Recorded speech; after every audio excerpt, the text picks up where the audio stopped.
Hello, wonderful. Thank you for joining me today. Welcome to a new Scrum Master. If this is the first time, thank you for visiting my channel today. If you are a returning subscriber, thank you for always trusting me and coming back again.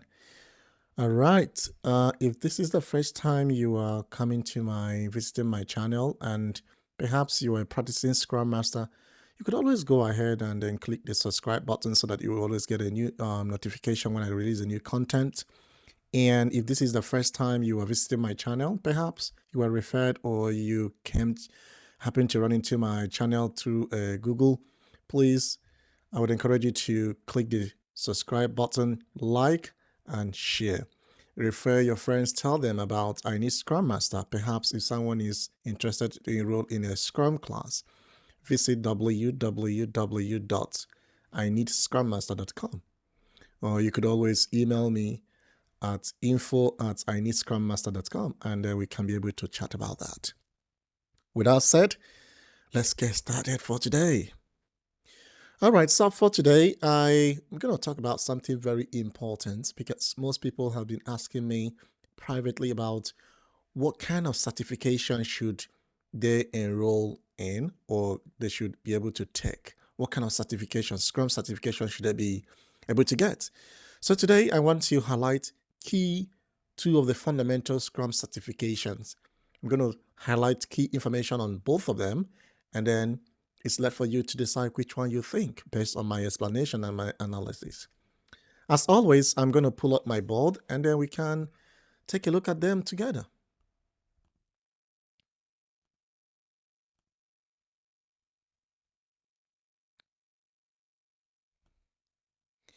All right, so as you can see on my board, there are basically two fundamental Scrum certifications. There are other certifications, right? So, but today we'll be spending a little bit of time on these two: Professional Scrum Master and Certified Scrum Master, PSM and CSM. Perhaps you have heard someone say, oh, I'm a PSM certified or I'm a CSM certified. Sometimes it could be a little bit confusing, right? So, or you'll be looking at some job posting and then they say they are looking for someone who has PSM or CSM and you've been wondering, what is the difference, right? Okay, so let's take a look at key differences, perhaps some similarities that might exist between both of them. Starting with CSM, Certified Scrum Master. So basically, I am just going to walk you through on what is on the board. Both certifications are accredited from two individual organizations because of perhaps individual choices. So, but just for you to know that for CSM, it is accredited by, or what I mean by accredited, it is owned by Scrum Alliance. So if you go to scrumalliance.org, you can be able to see information based on the CSM. And Scrum Alliance is a non-profit organization. So basically, they provide guidance on Scrum, on Agile in general, Agile principles, values, and practices. So it is like a huge non-profit organization. If you happen to run into that, please, I would encourage you to click on their daily news, on their weekly newsletters, or whatever resource information you could find there. It is I would highly recommend that even as a community of practice you could belong to. So it is only one level. There is only one level in CSM, right? As against in PSM, which I will later highlight also. So for CSM, you only have CSM. There is no like CSM1, CSM2, CSM3, or whatever. So it is just CSM. Do you need to have any prerequisite before you can get CSM? Absolutely yes, right? So you must enroll in the course online or you attend that in person, depending on your preference. And then you must attend after attending the course, and then you can now register for the exam. So there's no way you would register for the exam without attending the course by the organization. So what is the outcome of the course? What are you hoping that you can gain before you can get certified, before you can get your CSM.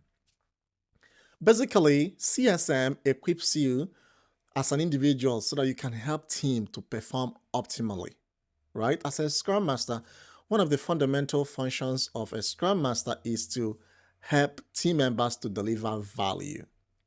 If a Scrum Master doesn't help to deliver value, I mean, why be on the payroll, right? So this certification or the course before the certification is going to equip you so that you can help team members to perform optimally.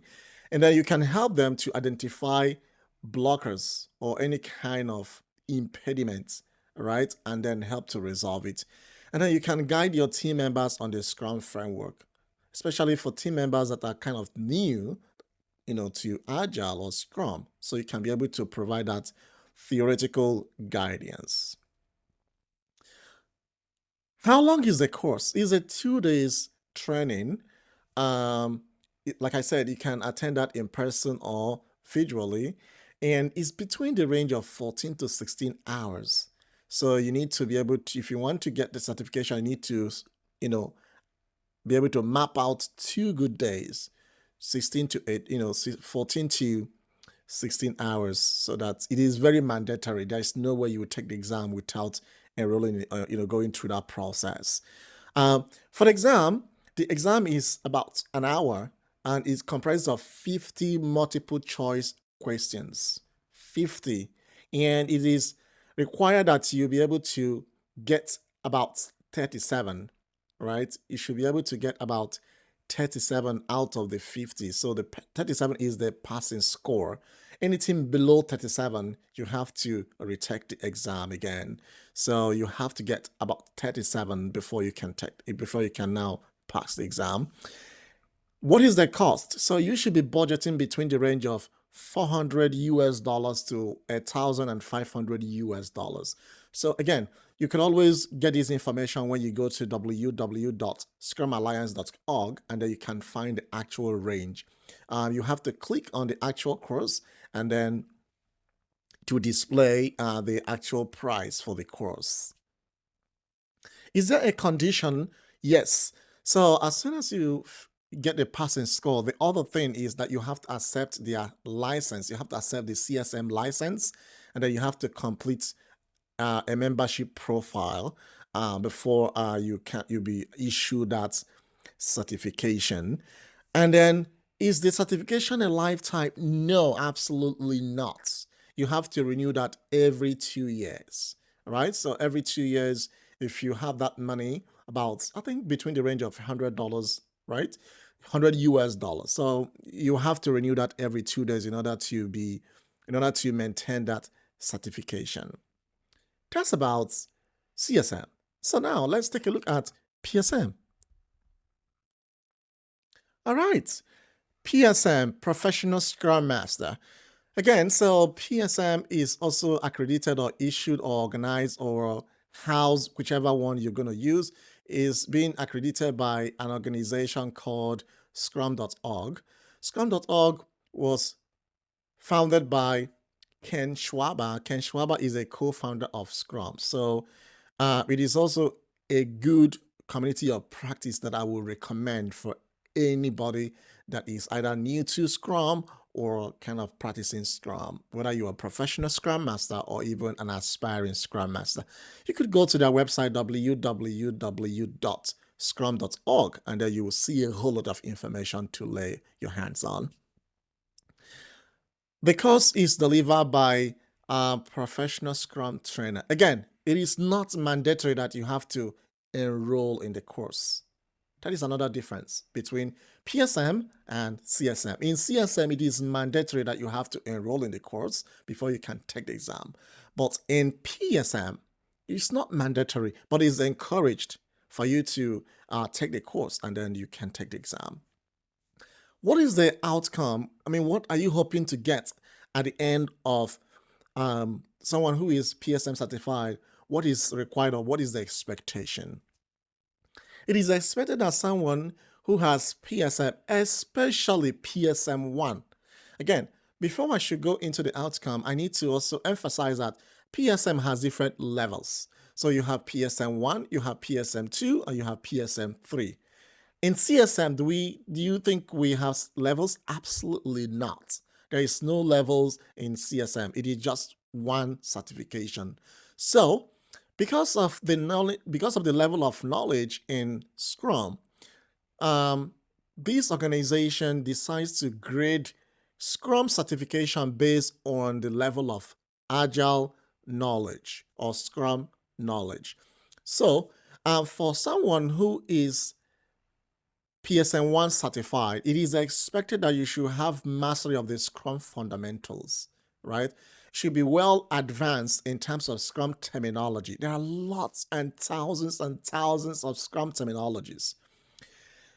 Again, at this point, if you have not visited the video or watched the video content about where I highlighted some of the key terminologies that we have in Scrum and Agile, I would encourage you to go visit those videos, because it's not just one video. I made, I think, 2 videos about that, where I kind of broke them into different layers. So I would encourage you to go and equip yourself and acquaint yourself with some of these terminologies. So if you are a PSM 1 certified, it is expected that you have an advanced level or advanced knowledge about Scrum terminologies, because you need to communicate with those terminologies. And then you should be able to understand how to approach Scrum, because there are different ways you can approach Scrum, right? So there is no one size fits all of doing Scrum. Every team, every organization decides to adopt Scrum in different ways, depending on number of factors like the product domain they are working on and perhaps the team composition. Again, it's not mandatory that you have to do the training or the course, but it is encouraged that you be able to enroll in a Scrum training. That is why I Need Scrum Master is there for you. If you are looking for a platform where you can enroll in a Scrum class, I would encourage you to visit www.ineedscrummaster.com. Now, this is not about 2 days training. This is about 4 weeks, 6 weeks actually. And these 6 weeks, it is broken down into 3 modules, right? So each day you might decide to do your course depending on how you interact with the teacher. Perhaps every day you can do an hour training or 2 hours training or an hour 30 minutes. But it's not something you have to do for like 6 hours for a day. No. So it has been broken down, covering all of the fundamental information you need to know. One of the benefits about enrolling in that course or that training at ineedscrummaster.com is, with the level of knowledge you get from the course, you can even take PSM 1, PSM 2, and PSM 3, because you'll be taught the fundamentals of Scrum and the advanced things you should know about Scrum. Okay, so how long is the exam? It is 1 hour, which is the same thing with a CSM, right? And it is comprised of 80 questions, and it is required that you have to pass 67. The passing score is 67 out of 80. I mean, if you compare both of them, you see that in CSM, you have to get 37 out of 50, just multiple choice. But in PSM 1, it is comprised of multiple choice, scenario-based question, and true and false. So what I mean by scenario-based question is you'll be asked, you'll be presented with some scenario, and then you'll be asked, is this true or false? So you'll be able to choose. So basically, there are 2 question format you should expect: multiple choice and true or false. But in CSM, it is all about multiple choice. Renewal? No, nowhere. You are not expected to renew that. It is once and for all, till lifetime, till death do us, till death. So, if you don't want to keep renewing your license every 2 years and then be, spending your money to renew that, I think PSM should be the best bet for you. If you are not sure if you can survive the questions, I mean, CSM might be for you. But if you really enroll in Scrum class with ineedscrummaster.com, definitely the chances are high. I am assuring you that the chances are high that you would pass excellently excellently. Right? So these are major similarities and dissimilarities between CSM and PSM, right? And then in PSM, you have PSM1, you have PSM2, and you have PSM3. PSM2 and 3 is kind of an advance of PSM1. So I will encourage you to start from PSM1, and then you can work yourself up to PSM2 and PSM3. Okay, so that's where we're going to start for today. I hope you find this very helpful, right? If you have question, please you can put that in the comments, or you could even reach to me at through my email at info@ineedscrummaster.com, and then we can be able to interact more deeply. Again, if you are looking for a place, or if you know about a friend or someone you would recommend, a colleague who has been looking for a place to enroll in Scrum class, visit www.ineedscrummaster.com, and then we can be able to get that started. Or you can even drop a comment here and I can be able to respond to you. If you do have any question, please reach out to me and then I'll try as much as I can to respond as soon as I can. I hope you find today's content very fulfilling, especially for people who are undecided about which certification should they go to. I know a lot of people are aspiring to become Scrum Masters, right? And even people who are shadowing to become Scrum Masters, this is also an opportunity for you to decide which certification should you go for. There are other Scrum certifications, and today I'm not going to take a look at other certifications and what are the outcomes and what it entails. But today I just wanted to pay close attention to CSM and PSM because these are two of the fundamentals, I think, of Scrum certifications. Okay, that's where we're going to start for today, and I hope you find it so encouraging and fulfilling. Please like, share, subscribe. Help me to reach out to a number of people who want to get this information, and then we can be able to create a community of practice. Thank you so much for visiting me. I hope you'll be able to come back again next time. In the meantime, I hope you stay well. Bye for now.